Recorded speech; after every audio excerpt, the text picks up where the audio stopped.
Ever wondered why we snore?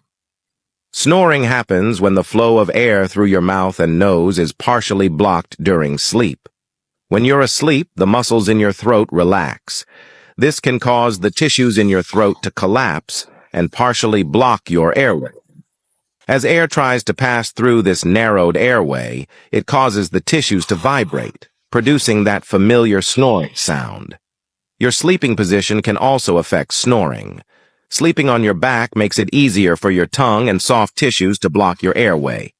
So, next time you hear someone snoring, you'll know it's just their body's way of trying to keep the air flowing.